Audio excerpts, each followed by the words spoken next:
Okay, we're continuing putting the motherboard back into place, lowering it down, Alright, so you want to be careful with it. getting any straight cords out of the way. Alright, so here I'm lowering it down and I'm trying to keep the, if you look at these little, points, it's this screw hole needs to go into this screw. So we're just trying to line it up there, first. And then once that's looking good, we're able to then push it and keep it aligned on the left side with the I/O shield, and we're just pushing it flush. And then, or relatively flush. Once it gets further in, you should see this little stubby thing come through, and that'll hold it in place as you screw in all the other boards.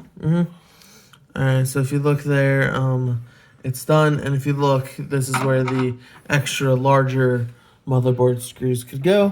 But if you look now, these are now lined up with these screws. Alright, And that's like slightly off, but as you screw it in, it's perfect. I suggest having the CPU fan plugged in. You can get multiple cables plugged in for for security and whatnot. And simply when you're doing this, you want to safely move it, and simply the ones that we moved and whatnot is simply a matter of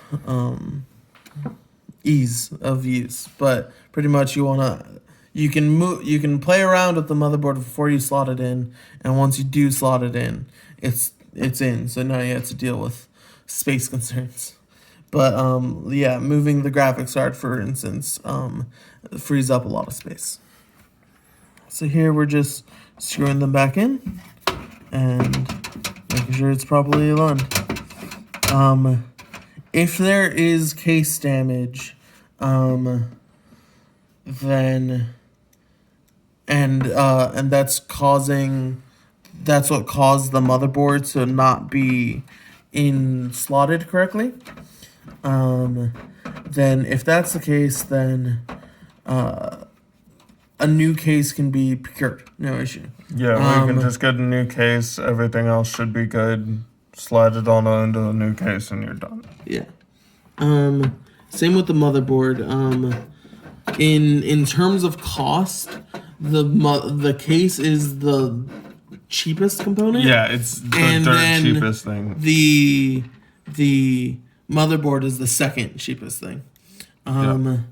Then every little individual smaller thing tends to actually be more expensive than the two biggest things. It's weird.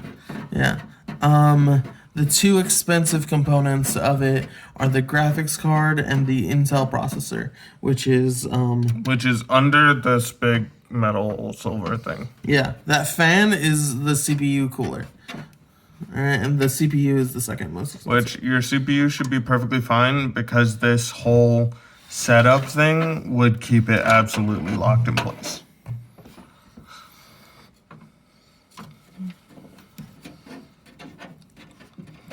Alright, it's now plugged back in.